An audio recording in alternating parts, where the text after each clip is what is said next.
নমস্কার, আশা করি প্রত্যেকে ভালো আছেন। আজকে একটি গুরুত্বপূর্ণ বিষয় নিয়ে আলোচনা করব। অনেকদিন ধরেই এক্সপেরিয়েন্সের ১০ নম্বর অর্থাৎ এসএলএসটির যে এক্সপেরিয়েন্সের ১০ নম্বর মামলা নিয়ে জটিলতর একটি পরিস্থিতি তৈরি হয়ে আছে। আজকে হাইকোর্টে সেই ১০ নম্বর মামলার শুনানি ছিল। সেই শুনানিতে কি প্রসঙ্গ উঠে এসেছে, কি আলোচনা সেই আজকে হয়েছে এবং কি অবজারভেশন সেখান থেকে উঠে আসছে এবং এই অবজারভেশনের দ্বারা বা আলোচনার দ্বারা আসলে এই ১০ নম্বর এক্সপেরিয়েন্সের মামলার রায় কোন দিকে যেতে পারে বা রায় কি আসতে পারে সেই বিষয়টা নিয়ে সহজ করে আলোচনা করব। একদম প্রাসঙ্গিক কিছু কথা আমি আজকে আপনাদের কাছে বলে দেব।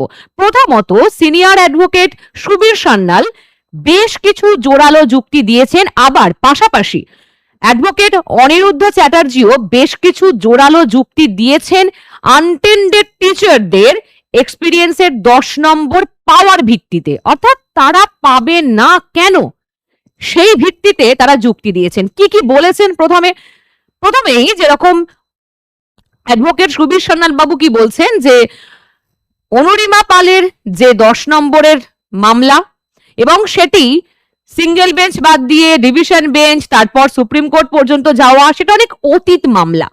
ফার্স্ট অফ অল এটা। দ্বিতীয় কথা উঠে এসেছে যে সেপারেশন সিলেকশন, অর্থাৎ সেপারেট যদি সিলেকশন হতো তখন জাস্টিস তাকে বলেন যে তাহলে আপনি কি বলছেন যে ২০১৬ আর ২০২৫-এর সেপারেশন সিলেকশন করা দরকার ছিল, অর্থাৎ সেপারেট ভাবে সিলেকশন করা দরকার ছিল? আপনি কি এটাই বলতে চাইছেন যে এটা প্রয়োজন? তখন অ্যাডভোকেট যথারীতি বলেন যে না, আমি ঠিক সেটা বলতে চাইছি না, কিন্তু তবে যদি আলাদা আলাদা পরীক্ষা হতো বা যদি সিলেকশন প্রসেস আলাদাই হতো তাহলে অবশ্যই অনেকটাই ভালো হতো এবং এত সমস্যা তৈরি হতো না, এবং ১০ নম্বর এক্সপিরিয়েন্সের যে নাম্বারটা সেটা যদি সেটা অবশ্যই দাবি করেন আনটেন্ডেড শিক্ষকরা, কারণ তারা প্রায় ১০টা বছর ধরে পড়িয়েছেন, সুতরাং তারা এই নাম্বারটা খুব সহজে পেতেন, এত সমস্যা তৈরি হতো না। এই কিছু প্রসঙ্গ প্রথম দিকে উঠে এসেছে। তার পরবর্তীতে আরেকটু এগোনোর পরে তিনি আরেকটি কথা বললেন, যুক্তি দিচ্ছেন যে যদি প্রাইমারির ক্ষেত্রে দেখা যায় তাহলে তো প্রাইমারিতে যারা যে সমস্ত প্রার্থীরা ২০০৯ বা ২০১০-এর আগে রিক্রুটমেন্ট প্রসেসে অংশগ্রহণ করেছিলেন তাদেরকে আবার ২০১২ ২০১৪-তে পরীক্ষায় বসতে বলা হয়েছিল, কিন্তু সেখানে কোনো ফ্রেশার্স ছিল না, ফলত এই জটিলতা সৃষ্টি হয়নি। সুতরাং এখানে কমিশন ভুল করেছে। কমিশনের অকর্মণ্যতা সেটা কেন সমস্ত শিক্ষকদের ভোগ করতে হবে? অর্থাৎ যাই হোক না কেন, তিনি তার যুক্তিতে বলছেন যে দুর্নীতি হোক বা যে প্রসঙ্গই আসুক সেটা তো কমিশনের দায়িত্ব। কমিশনের জন্য ১০ নম্বর থেকে বঞ্চিত হবেন কেন আনটেন্ডেড শিক্ষকরা? তো এই নিয়ে বেশ কিছু প্রসঙ্গ উঠে আসে। তার পরবর্তীতে আবারও আরেকটি কথাও তিনি বলেন যে সুপ্রিম কোর্টের নির্দেশ অনুযায়ী ২০১৬-র সমস্ত আনটেন্ডেড শিক্ষকদের কোন রকম ভাবে বঞ্চিত করা যাবে না, অর্থাৎ তাদের সর্বতভাবে সাহায্য করতে হবে। তাহলে সেদিক থেকেও প্রাসঙ্গিক যে ১০ নম্বর তাহলে তারা পেতেই পারে, তাদের দাবি করে তারা। এবং পাশাপাশি তিনি এটাও বলছেন যে যারা আনটেন্ডেড অর্থাৎ অযোগ্য নয় বা তাদের কোনো কলঙ্ক নেই, তাহলেও তারা কেন ১০ নম্বর পাবে না? কারণ অভিজ্ঞতার ১০ নম্বর তো তারা গেইন করেছে, তারা তো এমনি পাচ্ছে না, তারা এত বছর ধরে পড়িয়েছে, তাই তারা ১০ নম্বর পাচ্ছে। তার এটা অবশ্যই অ্যাডভোকেটের যুক্তি। তো তিনি বলছেন যে তারা তো এটা অবশ্যই পেয়েছেন, এটা অর্জন করেছেন, তাদেরকে এমনি কেউ দিয়ে দিচ্ছে না। আর অভিজ্ঞতার বিষয়টি সকল জায়গাতেই গুরুত্বপূর্ণ থাকে। তার কারণ হচ্ছে কি যে অভিজ্ঞ শিক্ষকদের সকল জায়গাতে অগ্রাধিকার থাকে, বা অভিজ্ঞ যে কোনো প্রফেশনে তাদেরও অগ্রাধিকার থাকে, অর্থাৎ এক্সপিরিয়েন্সের তো অগ্রাধিকার থাকেই। তাহলে কেন তারা এই এক্সপিরিয়েন্সের ১০ নম্বর পাবেন না? তখন জাস্টিস বলছেন, বিচারপতি বলছেন যে এই ১০ নম্বর না দিলে অসুবিধাটা ঠিক কোথায়? তখন তিনি আবার বললেন যে অবশ্যই অসুবিধা আছে, কেন তারা এটা থেকে বঞ্চিত হবেন? কারণ ওই যে আবারও কথা যে তারা এটাকে গেইন করেছেন। ওকে, তো জাস্টিস তখন বলছেন যে তাহলে 2016 সালে কি অভিজ্ঞতা 10 নম্বর ছিল? তখন অ্যাডভোকেট উত্তর দিচ্ছেন যে 2016 সালে তো ছিল না, কিন্তু পাশাপাশি 2016 সালের যে রুলস ছিল, অর্থাৎ যেটা এক্সাম রুলস বা প্যাটার্ন, সেটাও তো মান্যতা দেওয়া হয়নি। সেখানেও তো অনেক পরিবর্তন এসেছে, একাডেমিকে পরিবর্তন এসেছে বা ইত্যাদি। তাহলে 10 নম্বর এই রুলসটা কেন মান্যতা পাবে না? তো এই প্রসঙ্গ নিয়ে অনেকটা কথা হওয়ার পরে বিচারপতি জানান যে আগে এটা নির্দিষ্ট হবে যে 10 নম্বর আসলে থাকছে কি থাকছে না, মানে এটা রুলস এর মধ্যে পড়ছে কি পড়ছে না, তারপর তো কারা যোগ্য কারা অযোগ্য সেটা বিবেচিত হবে। আগে দেখা হবে 10 নম্বর কি আদৌ রুলস সাপেক্ষ বা নির্দিষ্ট, তারপরে বাকি কথা হবে। তার পরবর্তী অ্যাডভোকেট, যেটা আমি বলছিলাম, অনিরুদ্ধ চ্যাটার্জি মহাশয়, তিনিও আনটেন্ডেড শিক্ষকদের নিয়ে বেশ কিছু কথা বললেন। তো তিনি এই প্রসঙ্গটাই তুলে আনছেন যে যদি অথরিটি কোনো পলিসি ডিসিশন নেয়, সেক্ষেত্রে কোর্ট হস্তক্ষেপ করতে পারে না বা সেটাকে চেঞ্জ করতে পারে না।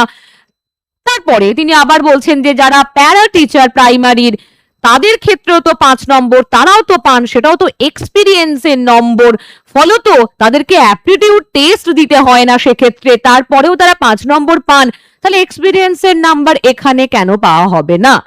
ফলত এই নিয়ে আজকে বেসিক্যালি আলোচনা হয়েছে এবং তারও একই যুক্তি যে এক্সপিরিয়েন্স সকলেই খোঁজে। এক্সপিরিয়েন্স তো মেডিকেলের জায়গাতেও হয়, এক্সপিরিয়েন্স ডক্টর থেকে শুরু করে সমস্ত জায়গায়, তাহলে কেন এক্সপিরিয়েন্স টিচারদের নম্বর দেওয়া হবে না? তো এই মূলত এই আলোচনাগুলো বেসিক্যালি হয়েছে, কিন্তু তার পরবর্তীতে বিচারপতি একই কথা বলেছেন যে 10 নম্বর আগে সেটা নির্দিষ্ট রুলস রেগুলেশনের মধ্যে পড়ছে কিনা সেটা আগে বিবেচ্য হবে, তারপর যোগ্য অযোগ্য দেখা হবে। এবার এখন যেটা আমি জানি, এটা আপনাদের প্রত্যেকেরই মনের মধ্যে বা প্রশ্ন আসছে যে তাহলে কি এই 10 নম্বর আসলেই আনটেন্ডেড যে শিক্ষকরা বা অভিজ্ঞ শিক্ষকরা, যারা যোগ্য শিক্ষক, তাদের ঝুলিতেই যাচ্ছে নাকি ফ্রেশার্সদের ঝুলিতে যেতে পারে? এ প্রসঙ্গে আরেকটা বিষয়, অ্যাডভোকেট সুবীর সান্যাল আরো একটি কথা বলেছেন, খুব গুরুত্বপূর্ণ একটি কথা। সেটা হচ্ছে যে তিনি বলছেন যে ফ্রেশার্সরা বলছেন যে আমরা বঞ্চিত, কিন্তু বঞ্চিত কোন অর্থে?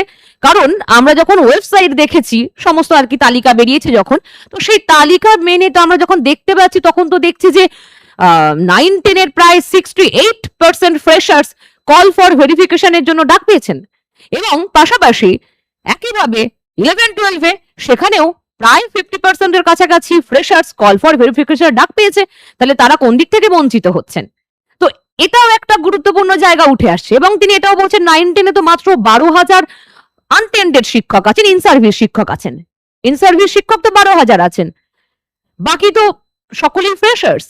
সুতরাং প্রসঙ্গ এখন যে তাহলে তিনি বা অ্যাডভোকেটরা যদি এই যুক্তিটা দেন যে ফ্রেশার্সরা ডাক পেয়েছেন, এবং পাশাপাশি আরেকটা কি, অভিজ্ঞতার 10 নম্বর যদি অন্য কোনো পরীক্ষাতেও, যেমন প্রাইমারির ক্ষেত্রে হোক বা অন্য কোনো পরীক্ষার ক্ষেত্রে হোক, টিচিং লাইনে যেগুলো, সেখানে যদি থাকে অভিজ্ঞতার নম্বর, এবং আরো একটা বিষয়, যদি রুলস পরিবর্তিত হতে পারে 2016 আর 2025-এর অন্যান্য জায়গায়, মানে নম্বর বিভাজন থেকে শুরু করে একাডেমিক জায়গা থেকে শুরু করে, তাহলে এই রুলসটাও তখনই ছিল।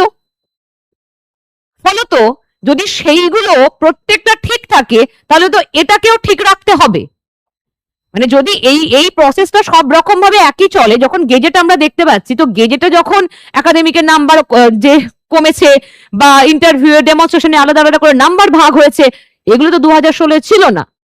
তাহলে যদি সেটা এখন থেকে যায়, তাহলে এটাও অ্যাডভোকেটরা বলবেন, অবশ্যই যুক্তি দেবেন, তাহলে এটা কেন থাকবে না?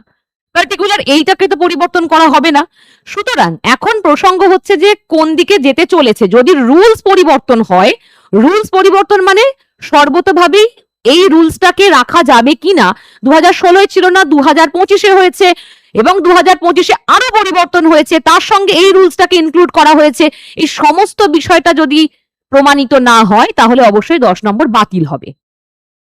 আর যদি বাকি রুলস থেকে যায়, তাহলে 10 নম্বর রুলসও থাকতে বাধ্য। এবার এখন দেখার বিষয় যে যেহেতু বিচারপতি নিজেই বলছেন যে আগে দেখা হবে যে এটা নিয়মের মধ্যে পড়ছে কিনা, এটা রুলস এর মধ্যে আসছে কিনা, তারপর যোগ্য অযোগ্য বিচার করা যাবে, কারা পাবে কারা পাবে না। তো সেক্ষেত্রে কারণ যেহেতু আগেও বলেছি আপনাদেরকে যে যে সমস্ত অন্য শিক্ষকরা আছেন অর্থাৎ ইন সার্ভিস তো শুধুমাত্র যে এই স্কুলের শিক্ষকরা না, অন্যান্য অনেক স্কুলের শিক্ষকরা আছেন বা যারা প্যারা টিচার আছেন ইত্যাদি অনেক রকমের প্রসঙ্গ উঠে এসেছে। আজকে কিছু আলোচনা হয়েছে কিন্তু সেগুলো খুব একটা প্রাসঙ্গিক নয়। তো এই যে যোগ্য অযোগ্য উঠে আসছে তাই। সুতরাং এখন বিষয় ওইটাই যে দেখতে হবে আমাদের এর পরবর্তী শুনানি আছে 3rd ফেব্রুয়ারি। সুতরাং এই 3রা ফেব্রুয়ারিতে দেখবো যে কি হচ্ছে, শুনানি কোন দিকে চলেছে। তবে মোটামুটি একটা যেটা বোঝা যাচ্ছে, আর একটা শুনানিতেই বোঝা যাবে যে হাওয়া কোন দিকে বইতে চলেছে। ঠিক আছে, মানে ইন সার্ভিসদের দিকে নাকি ফ্রেশার্সদের দিকে, মোটামুটি আর একটা শুনানি শুনলেই বোঝা যাবে। কারণ আজকে এতটা যুক্তি অ্যাডভোকেটরা দিয়ে দিয়েছেন, এর পরবর্তীতে কি কি প্রসঙ্গ উঠে আসে সেটা আমি অবশ্যই আপনাদেরকে জানাবো। এ বিষয়ে আপনার কি অভিমত অবশ্যই আপনি আমাকে জানাবেন। এর পাশাপাশি আরেকটি খুব গুরুত্বপূর্ণ বিষয় এবং সুখবর আপনাদেরকে দিয়ে রাখি। আপনারা হয়তো সকলেই জানেন, কম বেশি খবর পেয়েছেন যে বৈঠকি এডুকেশনাল ইনস্টিটিউশন কলেজ স্ট্রিটের পাশাপাশি এবার দমদমে ওপেন হতে চলেছে এবং কি কি কোর্স এখন চলছে, নতুন অ্যাডমিশন চলছে, সেগুলো একবার দেখে নিন এবং তোমরাও দেখে নাও। UGC NET, JRF, WB SET, WB primary TET, upper primary TET, CTET, KVS, NVS, ANM, GNM, rail, WB police, MTS, school SI, এই সমস্ত কোর্সগুলোর উপর অ্যাডমিশন চলছে। আরো যে কোর্সগুলো আছে সেগুলো সম্পূর্ণ বিস্তারিত জানতে নিচে দেওয়া নাম্বারে ফোন করে নাও অথবা সরাসরি ভিজিট করো বৈঠকি এডুকেশনাল ইনস্টিটিউশনের অফিসিয়াল ওয়েবসাইটে। ভালো থাকবেন, তোমরাও ভালো থাকবে, দেখা হবে পরবর্তী ভিডিওতে।